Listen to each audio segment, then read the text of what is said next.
Hey, back at it playing on the Great Pumpkin. Going to finish up our vintage air install here. We got vacuum pump out, little freeze on gauges, orange Mountain Dew, and hot tamale peeps. Yes, that's what they are. They're pretty good.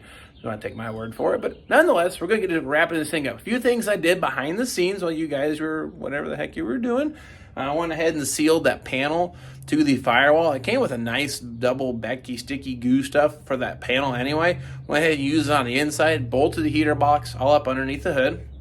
The other thing I've also done, check this out here, put the drain through the firewall as it shows exactly in the directions from Vintage Air. It clears our modification for the heater core lines just fine, no problem whatsoever. And last but not least, I'm really sorry, went ahead and fixed the oil leak on the front of the engine. Check it out, pull the front timing cover off, determined that was the easiest way. I think the majority of the leak was actually from the front crank seal. It's kind of hard to tell when it's all put back together, but nonetheless, I felt better to just go ahead and replace both that front part of the oil pan and the front crank seal. So those things are accomplished and done, but we're going to do today, go ahead and finish up wiring, or we're going to call it hot wiring, the Vintage Air kit. I don't have the dash harness back in this car yet, so we just need to find a constant power source, a key on, which we're going to probably hot wire, and a ground. And then we can program it, run the compressor. I can even run the engine, set the pressures, and get the right amount of Freon put in this, and we can do our final testing on the Vintage Air kit and wrap up this video series. Hey, I was just looking at something here. Check out my vacuum pump here. This isn't what you call a name brand jobby, but look, it says OMT. I was thinking if we did something like this here, it would make it work a whole lot better. OMD. Because, you know, I love my orange Mountain Dew. So that should make that thing last and work a whole lot more gooder. All right, inside the car. Now, one of the things I've done here, I've also installed the lower portion of the plastic glove box because I wanted to get this mounted. But behind this is the module where you plug in the harness from the heater controls, which is this side here. And this is the harness that runs the power, the ground, runs your heater valve, all that stuff. So that's basically plug and play. And I've got the wires tucked up here and the relay, so that's pretty self-explanatory. Now, if you look down here, this is my jumper wire for the programming. Right now, I've got it plugged in. During normal operation, this needs to be left unplugged. But for now, I want to hook this to nice clean ground and ran into this so I have it always for programming or setting that up. Now, those wires in, obviously the one part plugs into our heater controls we've already done. And these are the wires we're talking about. Right up here, that's a ground. Now, I've actually cleaned all that metal really good. It's a good, solid, clean ground. Now, this is a matter of opinion. Hear me out. Vintage Air wants you to run this stuff right to the battery. Well, that's the best ground possible, and I don't disagree with that. I don't like the clutter under the hood. So, this will work just fine as long as all your grounds are clean. This is sufficient and will work. Now, this is the power wires and the turn them on and off stuff. Purple wire is going to be the turn on off with ignition. Red wire is battery positive, hot at all times. This blue wire runs up to the pressure switch on the front of the car. So we got to run this thing through the firewall and up towards the core support. Brown wire is not needed for illuminations, but I just didn't bring myself to cut it yet. So the big wires we're going to concern ourselves with, battery, key on and off, and up there to the compressor. Okay, underneath here, this is that blue wire. I stuck it through the dash. Unfortunately, this is all they give you. Now, this is actually got to reach all the way from here through around here to our pressure switch. Now, this pressure switch, I've added the trinary switch. The kit comes with from Vintage Air's low pressure cutout switch. Basically, when it gets low, switch goes up and disengages the compressor. So that's my compressor signal. So let's come here, then feed you the compressor. Well, we're going to do a little different, but for our video purposes and getting operational, we're going to concern ourselves with the black and green wires in and out. That is our low pressure part. This here blue wire system is for a fan or high pressure switch to run our fans. We're going to do that later. It's a video for another day kind of thing.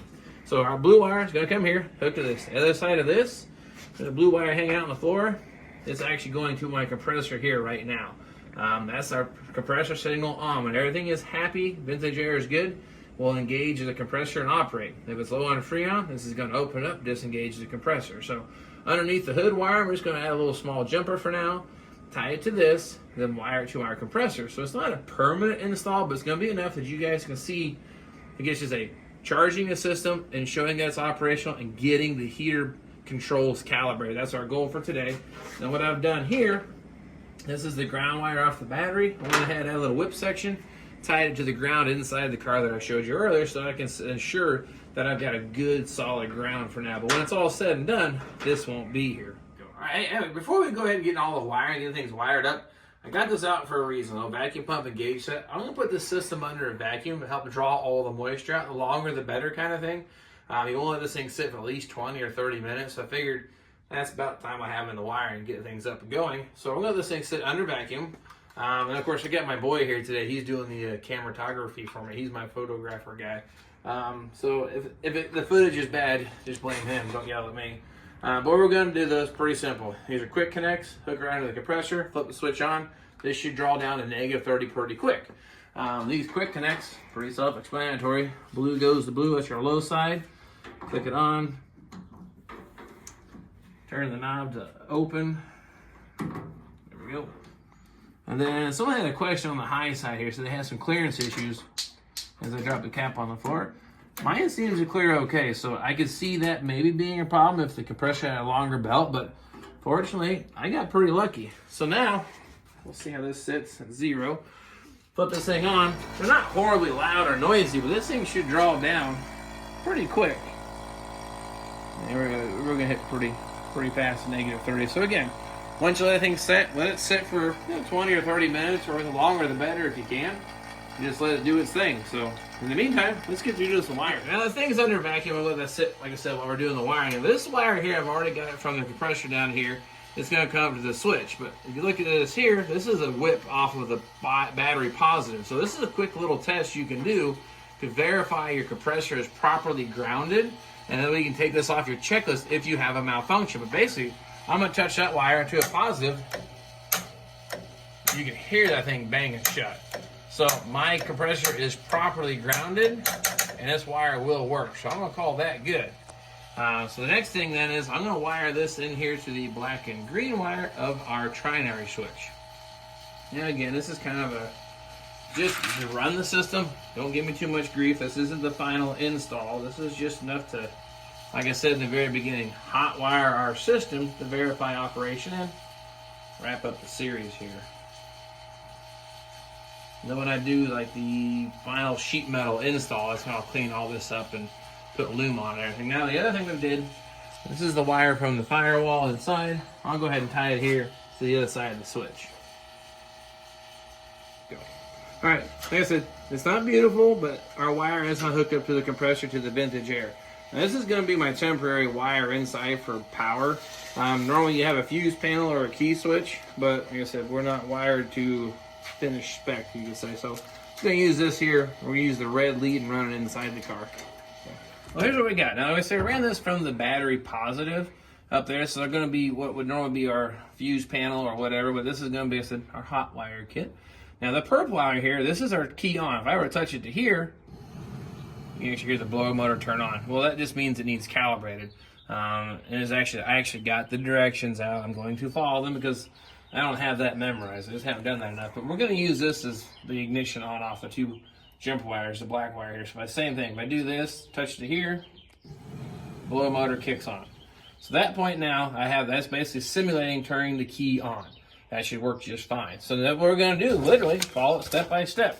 It tells you turn the ignition on. Do not start the engine. Move the control levers as shown in the picture. So top one far right, middle one and bottom one far left. We're going to turn the key on by doing this. Follow the direction, slide this dude this way. Blower motor picks up some speed, that's a good sign. Now it wants us to go ahead and plug in the calibration wire. Again, this wire is just hooked to ground. Plug that in. Blower motor speed just changed. So, now move the control knob's position as shown. Basically reverse what it shows. This one this way, and these 2 this way. And then basically, just disconnect the gray wire, and the blower motor speed should change on its own, telling you the calibration is done. And it just turned off. Simple as that. Our system is now calibrated and ready for use. Calibrated. The next thing we're going to have to do, more jumper wires, we're going to go ahead and fire the engine up again. You've seen this before. Hot wire the coil, hot wire the crank wire. It'll start right up, or it should. Then once it's running, we'll go ahead and add a charger system. This has been running about 45 minutes on running on the vacuum. Turn it off. It is still holding -30 for about 10 minutes. So I'm going to call the system leak free. How much Freon do you put into it? Well, the directions say 1.8 pounds. Yeah, it might be about right. But it depends on the length of your hose. A lot of variables on that situation. I'm going to put in that amount, and then we'll check the gauge reading and see where it's at and see if we got to add some more to it. I kind of go off of gauge reading more than I go off of what the actual spec says. That's just my way of doing it, or VVG way of doing it, I should say. But the first things first, we'll get the engine where it'll start. That's pretty self-explanatory. You've seen this plug before if you've watched the previous videos. Same thing. I'll just go ahead and hook into the big purple wire, which is the crank wire, which is going to be the black lead. And my red wire is tied to the pink wire on our plug. And that's going to be my ignition on, or turns right to the coil. I guess we should see if this thing's going to start. Now, if I touch both these to positive lead, it should actually start, but the black lead should crank the engine. Now, if I hook this up to here, that's ignition on. Okay, so that's gonna work. Go ahead before I start up. You can add some Freon to this and then run it to draw the rest of it in. So let me get a can. Now, I've got these little cans. These are from Walmart, I know, but 28.8 ounces is the magic number that it says. Each can is about 12, so 2 cans and a little bit more. But like I said, we're going to watch the gauge reading. But this is pretty simple to charge for this system. Or if you don't have a manifold set, hook it right to the low side port. Dump the stuff right in. But nonetheless, hook up our hose here. Turn knob. And if I open now these valves, it should allow the Freon to go into the system. It's going to draw it in pretty good because that thing's been sitting on vacuum for a while.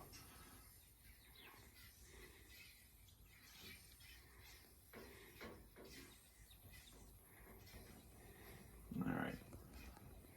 Of course, that's only about, 50 degrees out today, so this may go a little slower. May have to actually start the engine up. It's creeping up here. You can see it's going. These just don't flow real fast, I guess.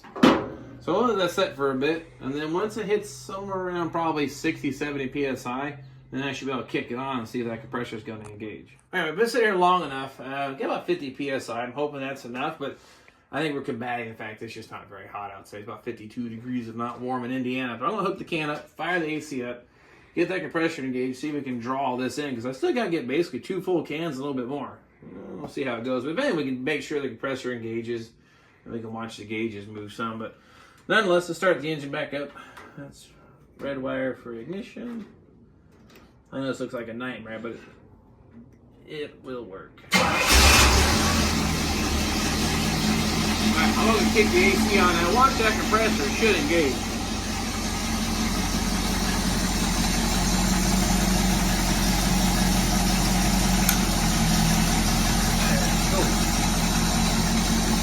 And I'm hoping that'll draw the Freon in. Alright, we got one whole can in. That one's about 98% done. It's just slow going. I don't really have enough heat here in the garage, or I guess say outside today. But nonetheless, 2 cans in there. Compressor does cycle. We're going to have to find a way to bump the idle a little bit. With the carburetor, it lugs a little bit at idle. So I might have to investigate that or adjust the speed up. But nonetheless, you see, system operates. It is charged. Even turning the heat on, it actually works really nice too. So I guess with that being said, I'm going to have to clean up the wiring. That's a video for another day, but we can do the final install. But I want to say, vintage air kit, done, complete, system tested, calibrated, love it. It's going to work out really good. And of course, come springtime, we'll get it properly charged. It's just not quite getting it there today. So hope this helps you out. Of course, I'll get you probably out when I do the finishing touches on this thing. But this gets you a complete, all-together, operational vintage air kit on your first NF body with some really cool mods too, have you mind that. And then, of course, next go around, I'm going to start doing some body work on the old bird. As you can tell, she has a hood, has some fenders, and then actually bolted on. So I've been doing some behind-the-scenes things again. But we're going to get to doing some body work. So get this thing painted. So when it is nice like this again, we're going to get some color on this bad boy. So anyway, appreciate you following me on the journey of the Great Pumpkin. Get you back out here, get the camera, and hope it keeps you going and motivated on your projects. And of course, something else, keep in mind, Firebird Fest coming up here in May. I'm going to be there. Please bring your car and continue to send me photos of your projects on the email link here in the video description. I like seeing the progress on what you're doing at home. And I love the fact that what we're doing here is helping these cars come back to life. So nonetheless, enough of this. I'll get the camera back out and do some body work, and we'll see you then.